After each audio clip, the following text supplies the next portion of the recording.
Hello and welcome to Reviewing for and Publishing in Walden Journals. I'm Lee Stadtlander and I'm the editor for Walden's Journal of Social, Behavioral, and Health Sciences. And I'm Amy White. I am the editor for the Journal of Educational Research and Practice. So one of the things that many people don't know is that Walden actually sponsors 7 high-quality, peer-reviewed journals that are published in the digital format. And we want to take a little time today to talk to you about reviewing and publishing in these publications. It's really amazing for a university to have this many journals that are peer-reviewed and make such a contribution to the field. So we hope you'll learn a little something about them today. Next slide. So for many people, the publication process is kind of scary and mysterious. And it feels kind of like it's a black box you submit papers to and then eventually hear something. But we're going to open that box for you today and kind of show you the process that goes on behind the scenes. So it starts off with you're developing a research question, getting your results, and having an idea for an article, which you write up. That process alone may take months, years, however. And finally, you're going to submit that manuscript to a journal. And with that, you will include a cover letter. It's important to double check what the editor wants in that cover letter because it does vary by journal. You're going to submit that. And once that comes in, we as the editors then take it and we're going to send that out for peer review. And it's going to be masked, meaning the reviewer won't know who wrote the article and the author won't know who reviewed it. It varies by journal as to how long the reviewer will have to review it. Typically at Walden, it's anywhere from 3 to 6 weeks. Other journals, it can take 3 to 12 months. It just depends. They usually tell you somewhere on the website. So eventually that review comes back and the reviewer is going to make suggestions as to whether or not they think it should be published. And the editor will then decide whether or not that manuscript should have an opportunity to be revised and resubmitted, or if it should be rejected. But let's assume that you have been invited to revise and resubmit. Hopefully, no guarantee, but hopefully, eventually it will be accepted and it will be published. Used to be able to say that Walden journals published immediately on acceptance. That's no longer true. COVID-19 has backed us up considerably. It's now taking several months often before it actually gets published. And that will vary by journal. Just in general, if it's a paper journal, it could easily take up to a year or more before it's published. Next slide. So there are a lot of roles to be aware of in the process from submission through publication. As editors, we do many different things. For instance, recruiting reviewers, finding people that are willing to serve in the peer referee process. We review those initial manuscripts as they come in. We look for appropriateness. We look for whether or not they meet our particular journal's manuscript standards and formats. And then we endeavor to find the best reviewers for that manuscript. When those reviews are done, then we review the reviews, so to speak, and make decisions on the manuscript. That may include going back and looking at the manuscript again in light of the reviews, asking for a few other revisions. We perform administrative duties. There's a lot that goes on behind the scenes, but our primary focus, especially at the Walden Journals, is really to find good people to review manuscripts and to try our best to get good research out to contribute to our field.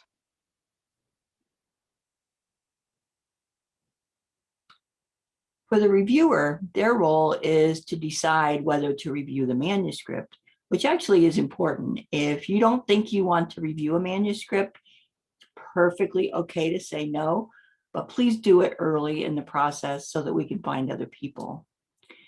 We hope that all reviewers will keep to the deadlines. Otherwise, it puts everything back for getting that notice out to the author. And they should give substantial anonymous feedback to the authors.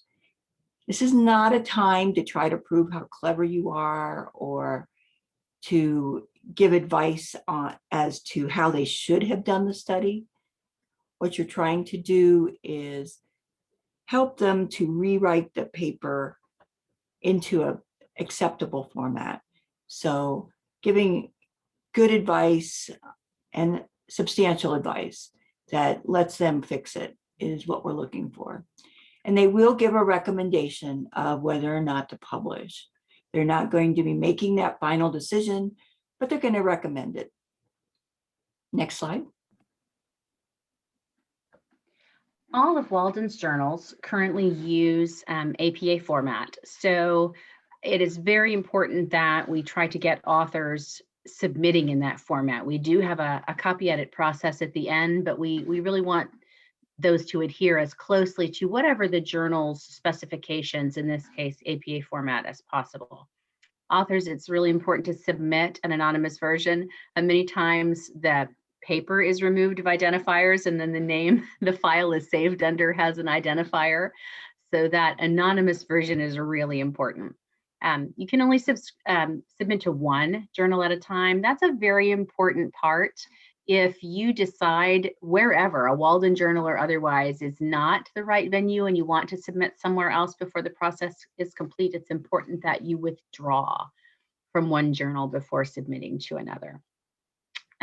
When authors are asked to revise, it's important to respond to every reviewer comment. And I will just tell you, really successful authors in my particular journal do a great job outlining the changes they've made. Many going so far in their cover letter is to provide a chart of what the reviewer said and how exactly they responded and the page number. I find that reviewers are much more likely to accept revisions to review for an author another time if they can see where to focus their time and they can see that the authors were careful to attend to their review. And this could happen multiple times. And we try really hard, if people are willing to review it and give feedback, to keep giving feedback until it's in a form that's acceptable for publication. But it is important to note that simply going through the revision process doesn't guarantee that it reaches that threshold of being published. Matt, before we move on, a couple things that you, as an author, you don't have to agree with every reviewer comment. You're allowed to disagree on something. Maybe what they're recommending is not APA format, or they misunderstood what you were trying to say, and so you clarified that for them. But that's perfectly acceptable, but you do need to respond to every comment. Absolutely. And the comment there about Walden's journals, we do go an extra bit for Walden authors, particularly students. We have an editor available that will work with authors that we feel like the study is good, but the writing is not quite there yet. And they can help if it needs a little bit more help with that. So we try to give them a little more leeway, maybe an extra revision or two, just to try to help them along the way. Next slide. So when an article is accepted, it goes through 2 additional editing processes by both the editor and a copy editor. So the copy editor will be doing the formatting of the article so it fits into the format that we use in a particular journal. The editor will probably be doing more grammar type corrections and content and that type of thing. Time from acceptance to publication does vary based on the journals. Since Walden's journals are online, they're open access. They're not now, as I mentioned previously, published right away, but it will be fairly quickly, usually within weeks or a month or two. Some print journals can take up to a year to be published. Next slide. So if you commit to being a reviewer, and we hope you will, reviewing an article is sort of a multi-step process.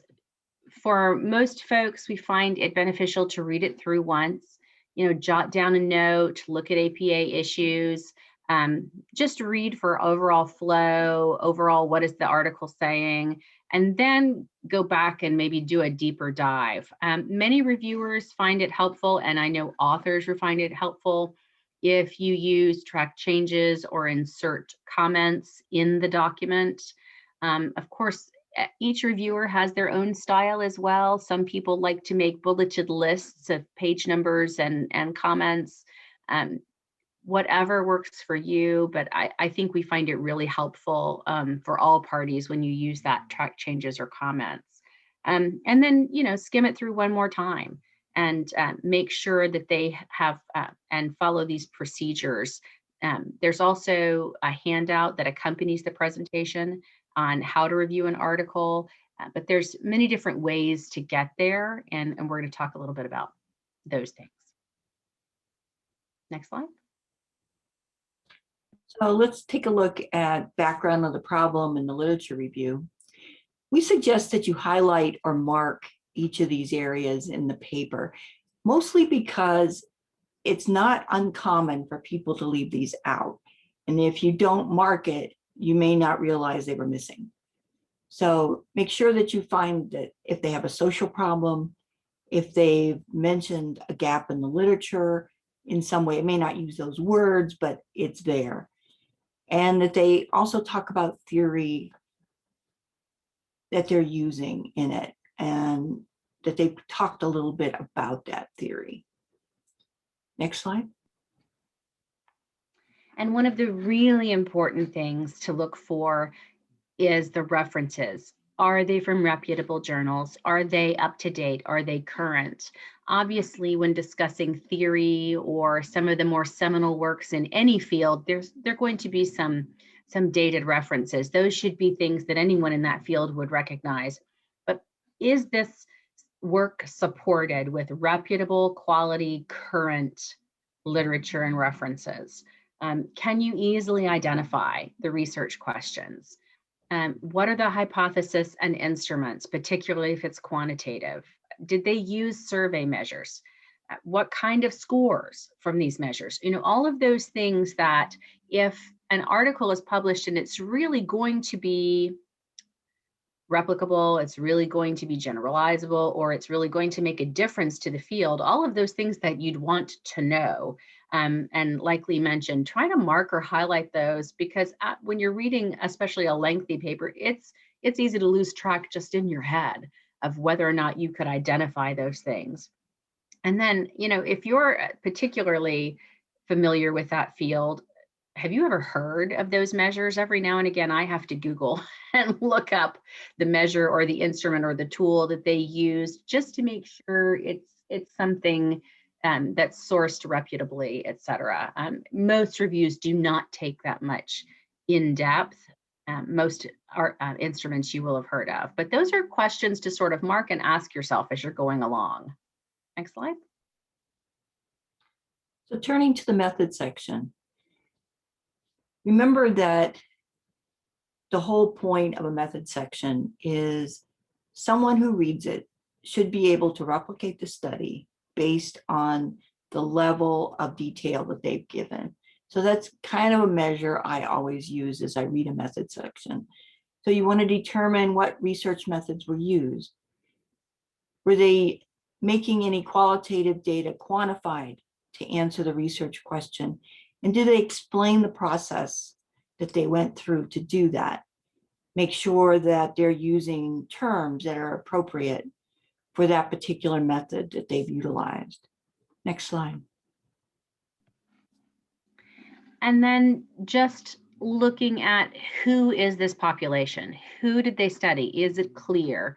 What measures were used? Did they report anything about validity or other credibility measures? If they conducted interviews, do they present the kinds of questions they ask? Do those really get at the heart of the research questions? So just really stopping for a moment and thinking, if I'm reading this in a journal, do I have all the information I need to decide if the data produced or the conclusions produced were valid? Next slide. And the results of discussion. I find it really helpful that as I'm reading the results to indicate what is significant. So this is for a quantitative study. And then compare my notes on that to the author's discussion points. And do they interpret the results differently from you? It's always surprising how often somebody either got significant results and they don't talk about it, or the other way, they're making more out of a non-significant result that I would not agree with. How do they relate the results to the literature and the gap that they're addressing? And do you agree that they resolved the questions that they set out to answer? Next slide. And then continuing through that process of your review, inside each journal's portal, there is a rubric to be completed. And that rubric, it's important to note, comes to the editors. That's not something that goes to the authors. That really helps us visually see where the manuscript is really strong and where any weaknesses might lay. Upload to the authors your track changes Word document and your recommendation. Does it need extensive or small revisions? Should it just be accepted, or should it be rejected outright? But one great thing you can do as a reviewer is to make sure you have justified that decision, not only to the editor, but to the authors. I'm sure many of us know the sting of getting a rejection from a research article. And it's really important, as people that are invested in social change and also invested in helping others in our field, that even if you choose to reject, you give some sort of rationale and feedback, because we still want scholars to be able to develop, to be able to make their work better, even if we've decided this is not a good work to publish in this journal. So be as specific as you can be in justifying your decision. Your decision is fine, whatever it is, but it's really helpful if you can explain that decision both to editor and author. Next slide. Just a few other thoughts. It's important to remember that you are trying to help the author. And so clearly indicate aspects that are not clear or incomplete. You want to be kind, but realistic about it. You know, you can phrase things in such a way that you're not killing them. You know, so many people never get published because it just freaks them out to the point that they don't try again to get something published. So you want to be kind about it. And remember that you're not making the final decision on this paper. The editor will do that. You're just giving an opinion. So, you know, telling the author that this paper is going to be rejected is not appropriate. You're just telling that to the editor, not to the author themselves. Next slide. And for authors, it is of paramount importance that you specifically check each journal's websites for their formatting. Every journal is a little different, whether it's one of Walden's outstanding journals or any print or online journal.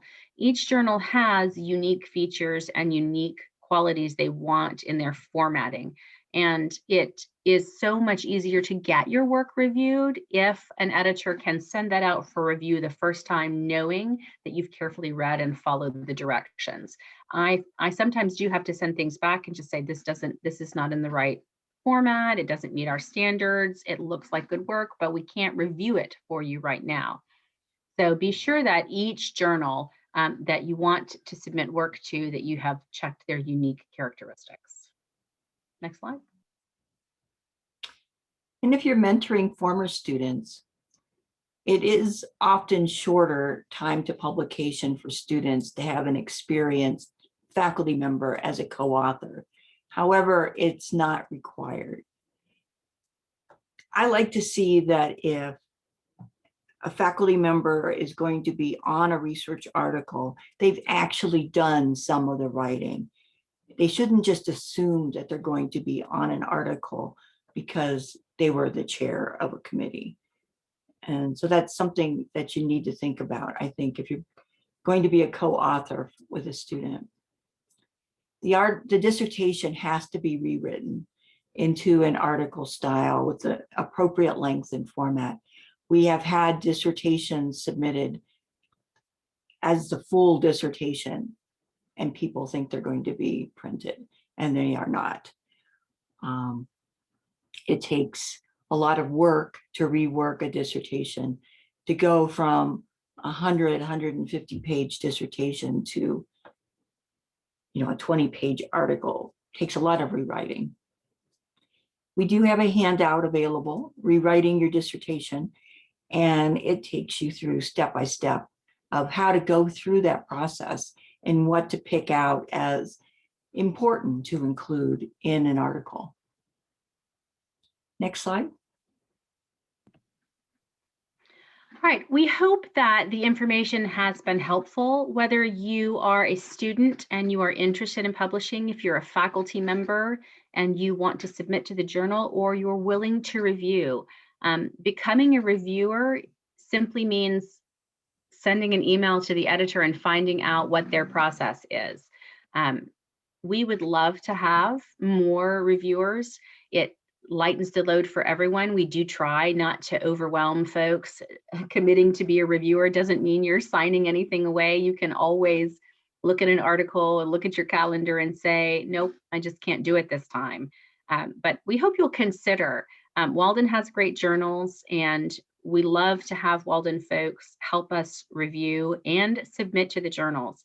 The link here on the final slide will get you to all of those journals where you can easily locate the information for each editor, for myself, for Lee, and for the editors of the other journals, and reach out and ask your questions. And I hope you'll volunteer to be a reviewer as well. We'd love to have you.